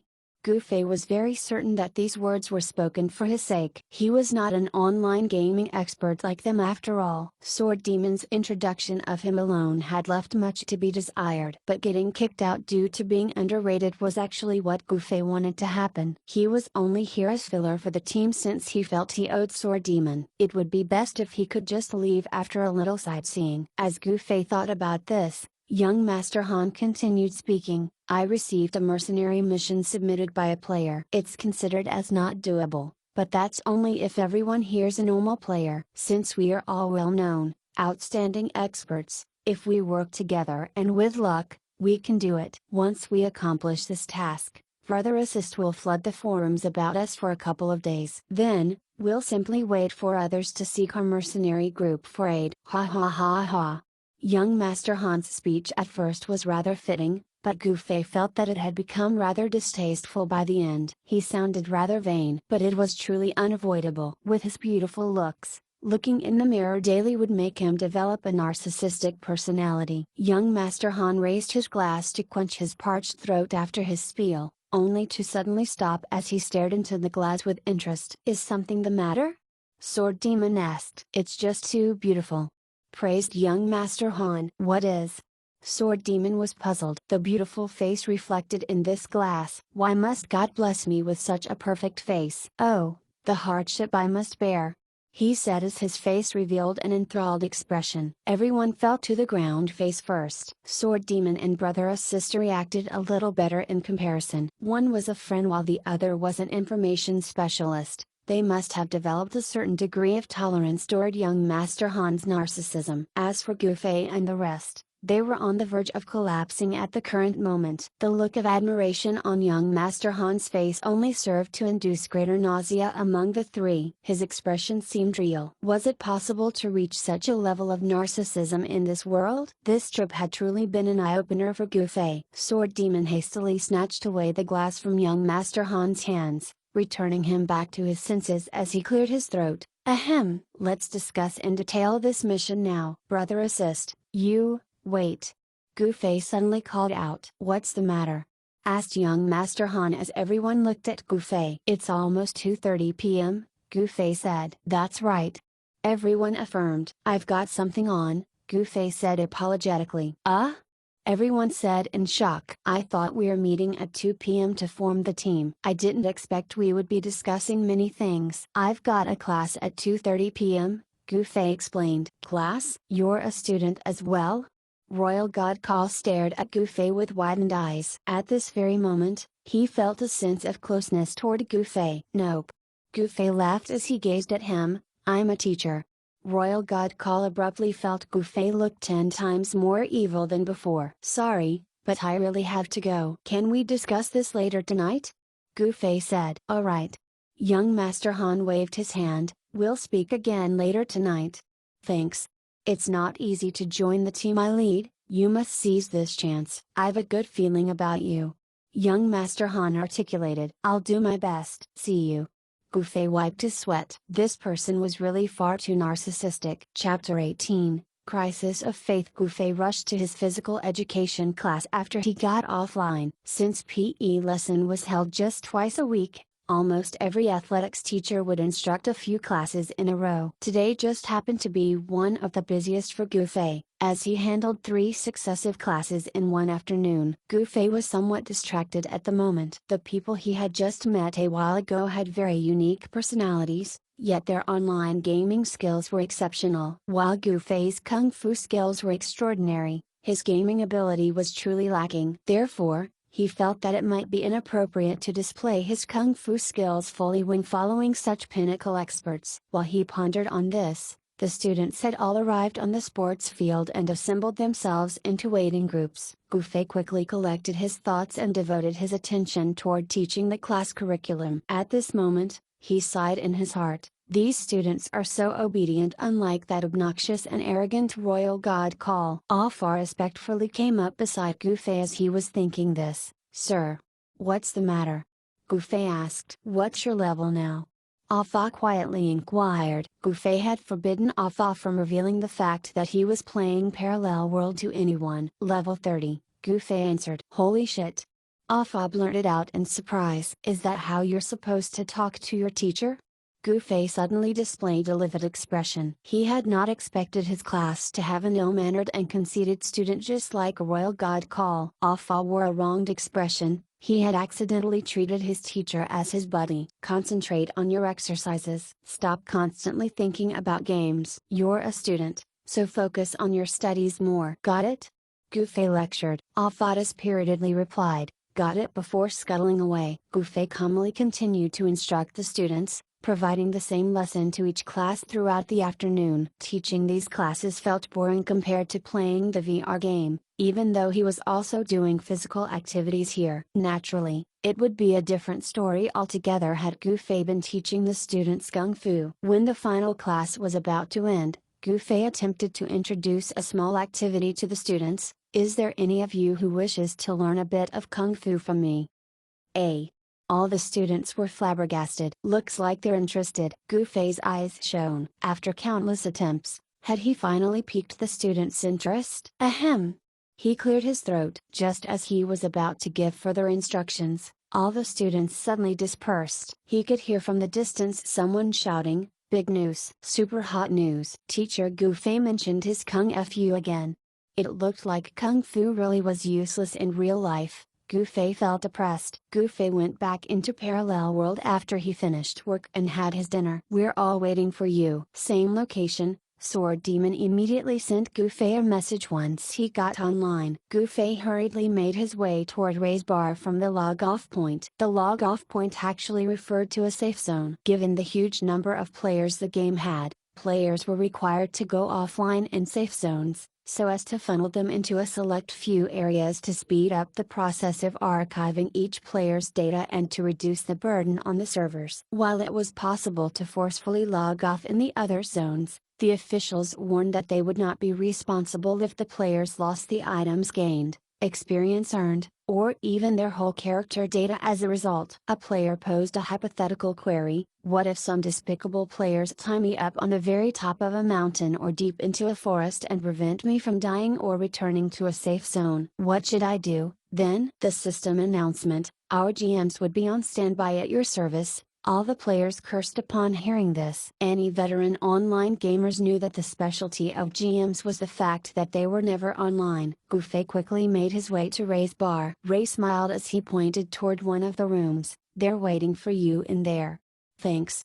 Gufei hurriedly entered the room. The 5 people were seated inside, waiting for Gufei's grand arrival. Have you guys waited long? Gufei sat down. Not really, young Master Han replied lightly. Just the whole afternoon. Gufei was dejected. This man was not only narcissistic, but sarcastic as well. Don't we have a mission to discuss? Let's begin. Gufei said. We're already done with the discussion, young Master Han said. We're about to head out for the mission. Oh. We've already talked about what each of us will do. Your job for this mission is simple, so we didn't wait for your input, Brother Assist explained with a smile, displaying his friendliness once more. Young Master Han, you should tell Miles the gist, especially his task.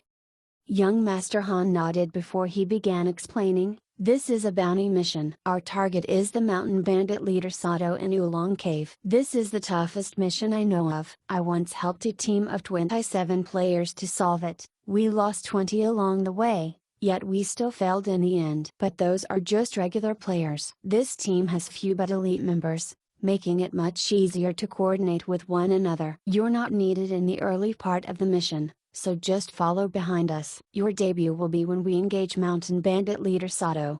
Sato's staying in a small hut inside Oolong Cave. There's not much space inside the hut, so we can't all enter and fight him. If we're not careful, it might become a death trap for anyone stuck inside. Although outside the hut is wide, Sato will whistle and summon all his lackeys inside the cave for support once he exits the hut. Our plan is to trap Sato within the hut while you unleash your level 30 mage spell, repeating fireball, on him. But you're not allowed to directly attack Sato since we're on the doorway, so you'll have to fire the spell somewhere inside the hut. Since the explosions will apply an area of effect damage, Sato will naturally be hurt by it. While it's not the most efficient method, we can use it to slowly chip his health away since he doesn't seem to have a regenerative skill or equipment. Once the situation stabilizes, it's just a matter of repeating our skills. Everyone laughed. What do you think? Your job's pretty easy, right? Young Master Han asked Gufei. Gufei nodded. Alright then, let's set off. I've already told the player who submitted this mission to meet us outside the Oolong Cave at 7 p.m. It's about time. Okay, all of you should go ahead first. I'll catch up after. Gufei got up. Huh? You've got something else again? Young Master Han furrowed his eyebrows. Gufei nodded. I need to return to the Mage Academy to learn my level 30 spell, repeating fireball. He turned around and rushed out once he finished his sentence. Everyone inside the room immediately became listless after hearing what Gufei said. Their gaze all landed on Sword Demon within half a beat. Their eyes were filled with suspicion, denial, and disbelief. Sword Demon raised his glass and acted as if he did not notice what had happened, only to have young Master Han snatched it away from him. Sword Demon did not protest. Did you make a mistake this time, Sword Demon? Royal Godcall was the first to ask. I have absolute faith in his ability, Sword Demon insisted. Royal Godcall snorted coldly. You believe in someone who hadn't even learned his level 30 spell? Sword Demon snorted back. I'd believe in you too if you could defeat my level 25 thief with a level 10 mage. What? They all turned their heads to him in question. Since it was not a glorious moment, Sword Demon did not want more people to be privy of that particular defeat. The 4 were not convinced that his recommendation of Gufei held merit, thus Sword Demon's only option was to tell them about his embarrassing match. A level 10 mage completely overwhelmed the level 25 thief Sword Demon, who was an online gaming expert, No one would have believed such a claim had Sword Demon not said it himself. Seeing their reaction, Sword Demon could only laugh bitterly. It's not something I wanted, but a loss is a loss. It was a fair fight, too. Level 10 Mage? How did he fight you with just the Fireball and Ring of Fire spells? Royal God Call mumbled. Even though he had not chosen to be a mage in Parallel World, he still took note of the class itself. He quickly pondered every avenue that would allow a mage to accomplish such a feat. Were you unable to get close due to his Ring of Fire being too high level? Royal God Call began guessing. Nope. He didn't use Ring of Fire. Sword Demon shook his head. Instantly killed by a high-level fireball spell as his equipment amplified the damage? He kept on guessing. He only used fireball twice to control my movement, Sword Demon explained. Then how did he beat you? Don't tell me he used his fists. Sword Demon sighed. You're all wrong if you think that there's no more control in this VR game. You'll know what having peak control means when you see Miles fight monsters later. Peak control? The four said blankly. The name was coined by Sword Demon after all. Even Gufei didn't know that his kung fu was seen as control by an online gaming pro, actually claiming that it was the peak. Sword Demon nodded. How do you guys think he managed to become number 2 on the efficiency leaderboard? It's through control. The four were still at a loss. Brother Assist was the first to speak after hearing all this. Interesting, I should do some proper research on Thousand Miles Drunk. Royal God Call maintained his look of suspicion, barely containing himself from pointing at and calling Sword Demon a liar. If Gufei was truly someone amazing, then Royal God Call would be very upset. He had chosen a different job class this time for fun because he had considered himself as the unparalleled top expert in all things pertaining to the mage job class. A player that even the undisputed professional gamer Sword Demon would consider as an expert. He didn't think he would meet one so soon. This is just far too improbable. Sword Demon must be mistaken, Royal God Call quietly reassured himself. War Without Wounds had not said a word. He revealed neither the excitement that was etched on Brother Assist's face nor the complex emotions playing on Royal God Call's face. As for young Master Han, he simply stared at Sword Demon and said, I know you're not one to joke around. Of course, Sword Demon said. Let's hope this isn't an exception. Let's go. Young Master Han got up. Okay.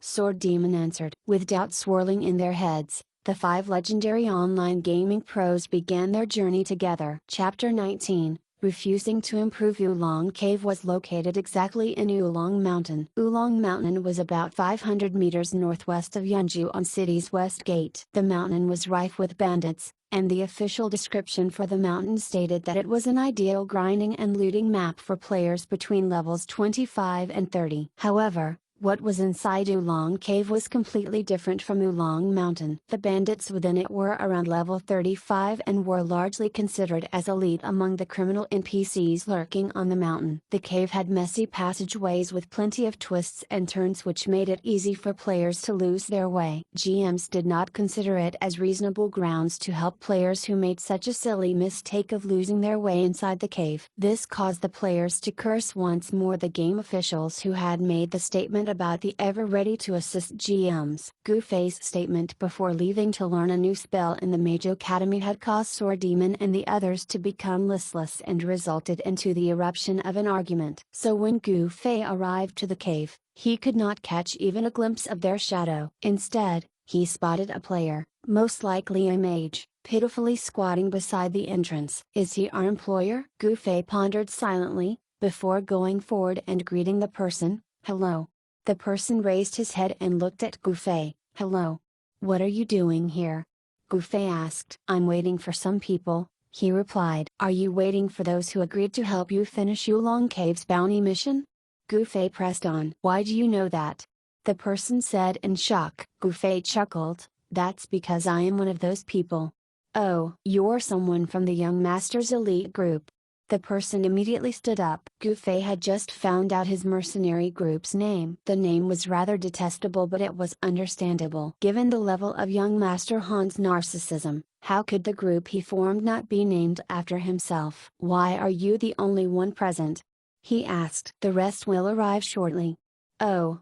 The man answered and began to closely size up Gufei. He had previously mistaken Gufei as a mere passerby and had not even bothered to raise his head to acknowledge him. Once the employer knew that he would be one of the key factors for the success of his quest, he started to take note of him and was left shocked by what he discovered. A straw hat, a beginner's mage robe, and a pair of casual shoes worn by thieves. He was wearing 3 different types of equipment with opposing styles. This unique blend had the employer stumped. He sneakily used appraisal on Gufei and confirmed his job class as mage. He immediately focused on the magic staff Gufei was holding. It had a very innovative design, elongated, flat, and simple. It even had a handguard attached to it. "What sort of rare item is that?"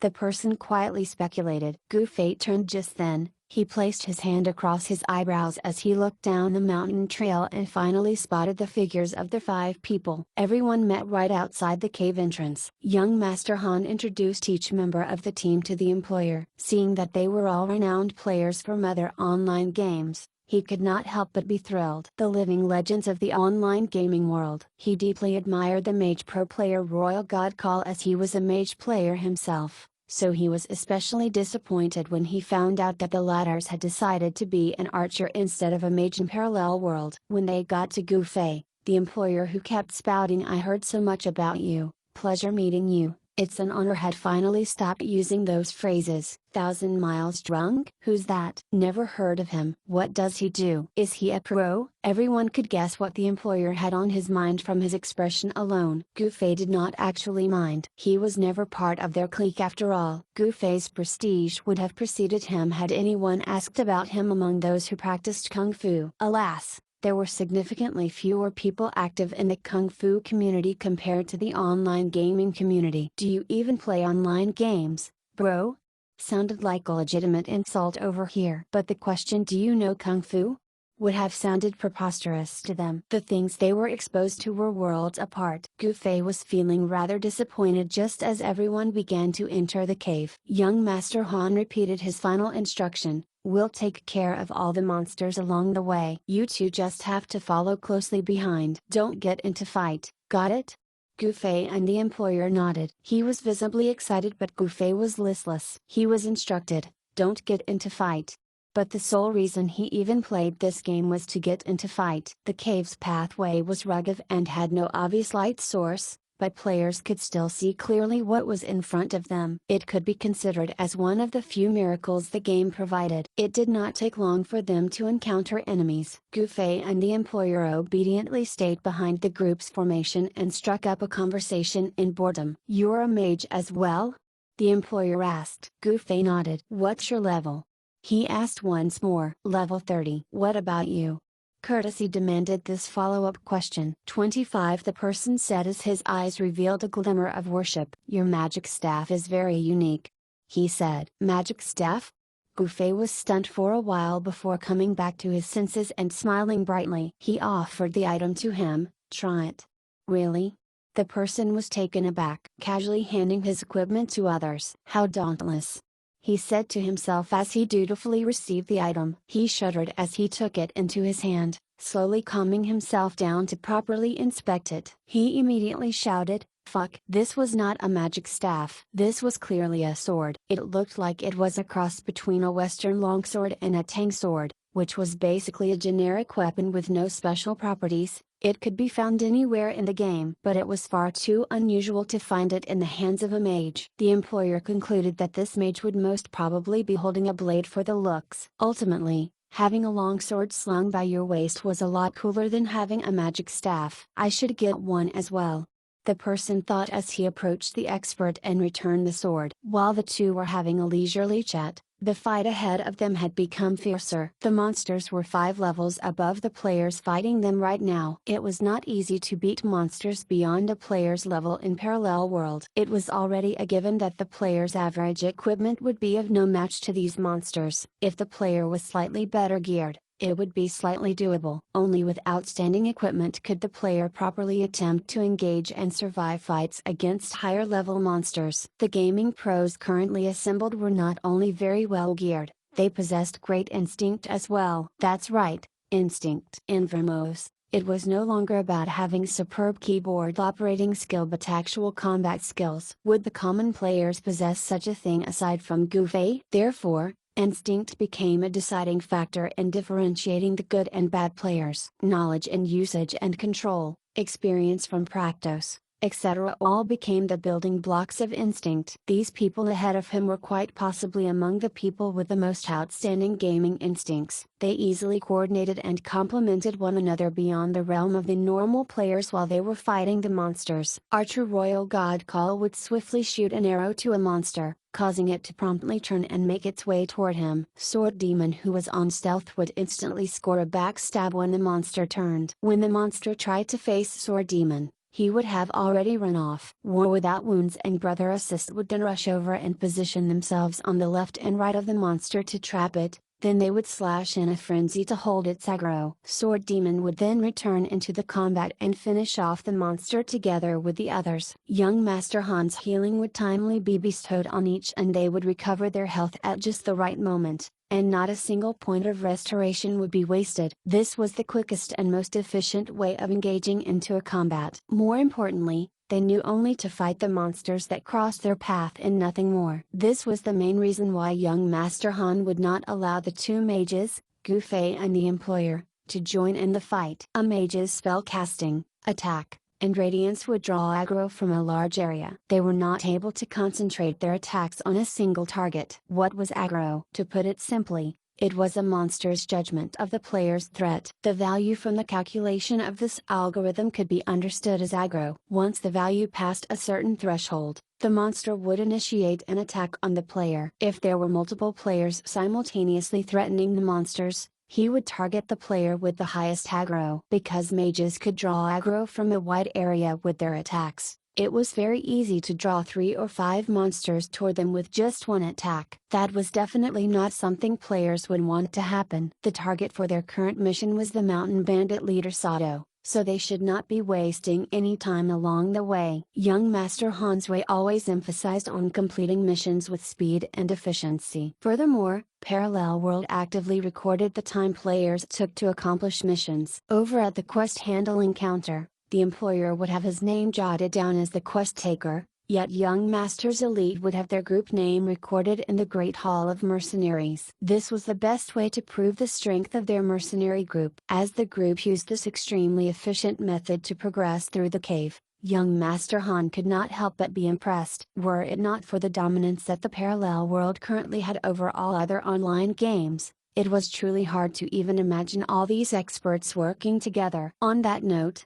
young Master Han turned back and looked for the stragglers. He found Gufei and the employer unhurriedly making their way behind the team, acting like a pair of tourists taking a tour as they casually related to one another and took in the sights and sounds of the cave. They seemed to be absolutely oblivious to the wondrous coordination that was happening right in front of them. Young Master Han could not help but feel dismayed. Gufei was a member of the group. Compared to these online gaming pros that already had some levels of interactions with one another before, Gufei was a total stranger to them. He expected Gufei to quickly familiarize himself with each member's specialty, attitude, and combat habits so that he could fit in without compromising their current efficiency and to effectively contribute toward the group. And yet, he had not grasped this golden opportunity to observe and learn. Instead, he spent the time chatting over God know what with that weak level 25 mage. Young Master Han felt a fire burning in his heart. Yet, he was not able to guide Gufei right now. The other members who were busily fighting monsters were more pressed for his attention. Priest was a job class that had a rather busy and tiresome role. Many players thought a priest's job was to heal others like a doctor,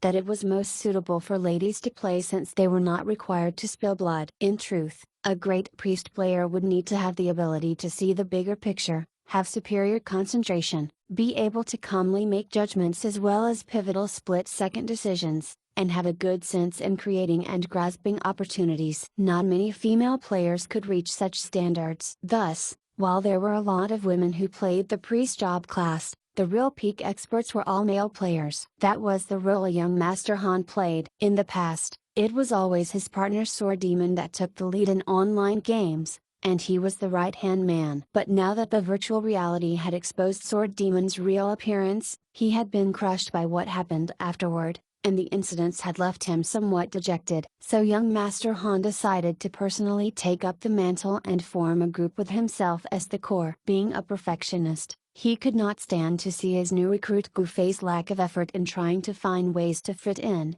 even appearing to treat this mission as a leisure tour. He would have rushed over and lectured Gu Fei without restraint if his hands were not tied to the current fights. Chapter 20, The Secret Pathway in Oolong Cave. Sword Demon and the rest had no time to remain watchful of their backs as they were fully occupied with dispatching the monsters in front. Unlike young Master Han, the others were not so inflexible regarding how to carry out their mission. They didn't think there was a need to observe how well the others were doing, especially when a team member was not assigned to do anything. Young Master Han tried to think of a way to backtrack and give Gu Fei a piece of his mind, but having accepted this particular mission before, he was aware that he could not do that now as they had already advanced further into Oolong Cave. The deeper one ventured into the cave, the higher the monsters' levels were. Seeing how the surroundings would get even more cramped the deeper they went, they could only make sure not to commit any mistakes to avoid alerting any additional monsters. They had to keep this up until they reached a stone door. Once they got there, they would have to face a quite competent mini-boss, which was guarding the lever that opened the door. Once the mini-boss was taken care of, the pathway to Mountain Bandit leader Sato's chamber would be revealed by pulling the lever. Young Master Han had carefully planned for their actions and kept track of the time, but he failed to notice that a mishap had occurred behind their backs. The cave's pathway was steep and rocky, and it was difficult to walk on it. Their employer got careless for a moment, lost his footing, and wobbled to the side with a few unsteady steps. Careful! Gu Fei warned him just verbally as he could see that the employer merely lost his balance and did not actually fall down. The employer balanced himself and thanked Gu Fei. At that moment, Gu Fei felt something was amiss within the darkness behind the employer. Get away quickly! Gu Fei dashed forward as he shouted. The employer had yet to regain his composure when he saw Gu Fei dash past him and take a position behind his back. Clink! It was a crisp sound of swords clashing. Gu Fei had unsheathed the scabbard from his sword, and was able to timely defend against the shadow within the darkness. Hurry up and leave. No need to help me. Gu Fei turned around and said. Fuck! Gu Fei cursed after seeing that the employer had already run far away. He clearly had no intention of helping Gu Fei. From his perspective, he hired Gu Fei and the others to help him, so of course they had the responsibility and obligation to protect him. It was only natural for Gu Fei to endanger himself to keep the employer safe. As for him helping Gu Fei instead, fuck! Why would I hire you lot in the first place if I could deal with these monsters myself? Was what the employer was thinking. Oh, fine, just keep on running. Gu Fei said to him as he kept on fighting. The employer started to have some doubts as he ran away. He's a mage, right? Yet, he seems to be fighting the monster using a sword? Oh, yeah. He's trying to increase its aggro rate against him, so that it will focus more on him instead of me. He's a pro alright. The employer hastily rushed himself back to the main group, leaving Gu Fei to handle the enemy alone. It was difficult to engage in combat within the darkness. Gu Fei was slowly retreating as he fought, and as he reached the intersection, a ray of light from God knew where had allowed Gu Fei to have a clear look of the opponent. It was a mountain bandit, but one wearing a blue outfit. What did the blue outfit signify? It actually differentiated the different tiers of bosses. In this virtual reality game, the names of the NPCs no longer hovered above their heads. Naturally, a new way was needed to differentiate the tiers of the bosses. It did not seem appropriate to carve Big Boss, Mini Boss, Henchman onto the faces of monsters.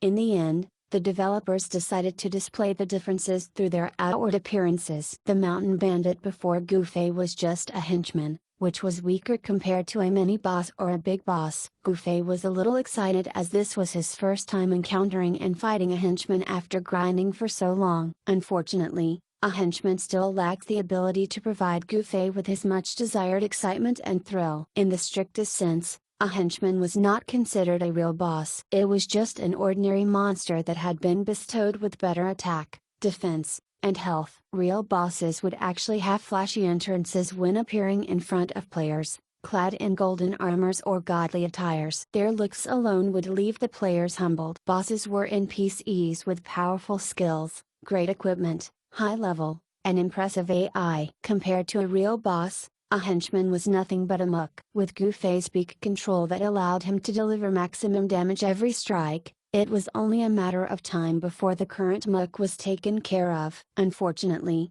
Gu Fei was lacking in strength and all his equipment was common grade. While he could still deal with regular monsters in a jiffy, the enhanced version of monsters proved to be a little more tedious. This particular scrimmage required a few more minutes before the henchman finally collapsed on the floor. Gu Fei could clearly hear the henchman mumble something before it collapsed. The key to the secret path. I will never give it to anyone.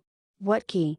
Gu Fei asked instinctively. But the monster was dead. And even if it were still alive, it would not reply to a player's question unless it was programmed to. Gu Fei looted the henchman thoroughly. Besides it producing a larger pile of coins compared to regular monsters, there was a heavy metal key as well. Upon a closer look, a message was displayed. The key to Oolong Cave's secret pathway. But where is the secret path? Gu Fei looked around him, and headed toward the dark area where the henchman had appeared from. Although it was very dark, Gu Fei did not feel that it was a hardship since he had a few torches with him. He killed quite a number of those groups of vagabonds by the campfire near lake back then. Aside from looting a bundle of meat carving knives from them, Gu Fei acquired a lot of items for setting up fire as well. Unfortunately, Gu Fei was just a mage and there was a weight limit to how much he could carry. His Doerman's dimensional pocket was not unlimited in size after all. Of course, he did not plan to loot every meat carving knife a monster dropped. Just having some was enough. And being the Boy Scout that he was,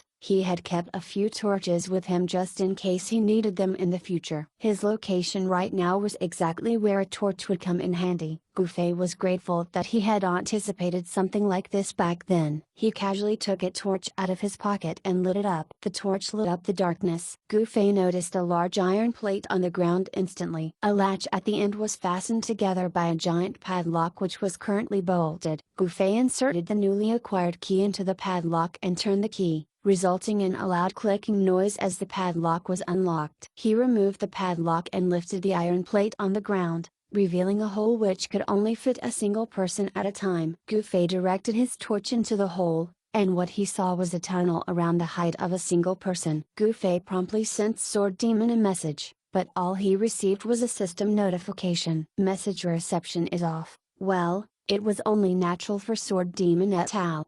To turn off their message reception, for they did not wish to be interrupted when undergoing intensive battles. They were all standing close to one another anyway, so if there was anything to say they could just shout it directly. Maybe I should just wait till the mission is successfully carried out. Gu Fei closed the iron plate, but he hesitated when he went back to the main passageway. The monsters, which were taken care of by Sword Demon and company, had already respawned in front of the cave. These monsters would not actually cause much difficulty for Gu Fei, seeing as they were only level 35. But the thing was, unlike Sword Demon and the others, Gu Fei was not that knowledgeable regarding information like the positions of the monsters or the range of the monsters' aggro. If Gu Fei proceeded alone now, he might just have to defeat all the previous monsters again. In other words, it was troublesome. Just my luck, I guess.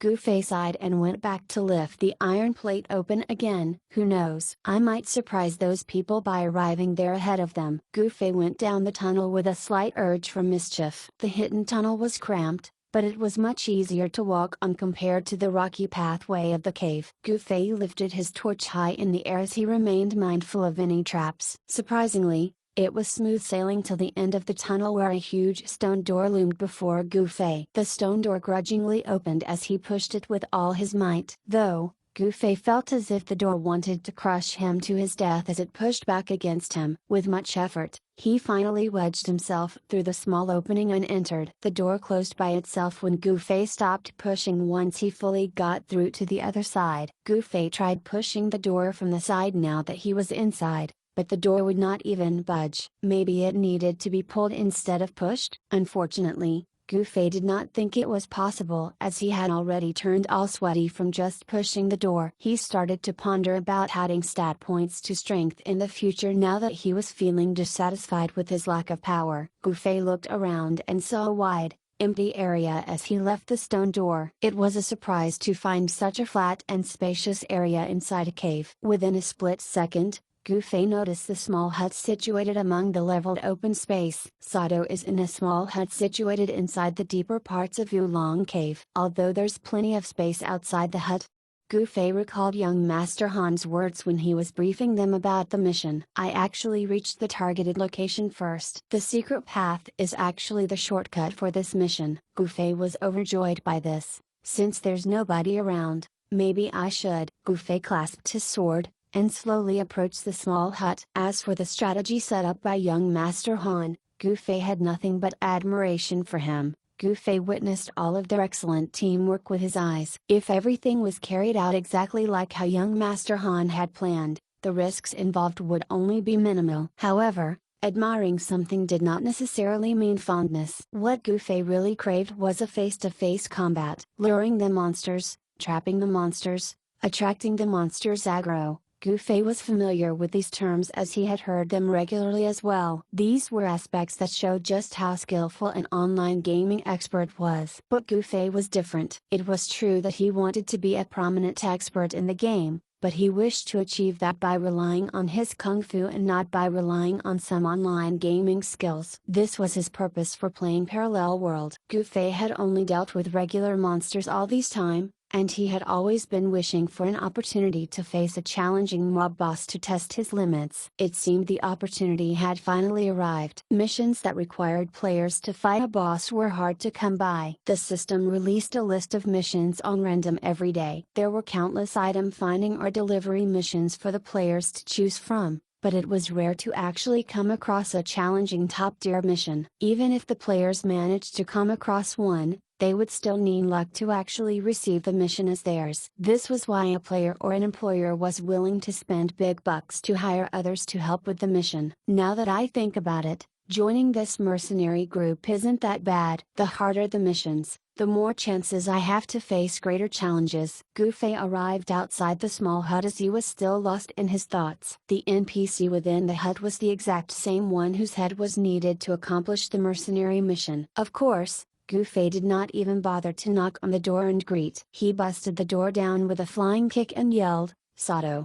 It appeared that this was also a way to attract the monster's aggro. The person lying on the bed immediately bounced up and rushed toward Gufei after retrieving his huge knife from the side of the bed. Gufei brandished his sword and sprang forward. They clashed. Such strength!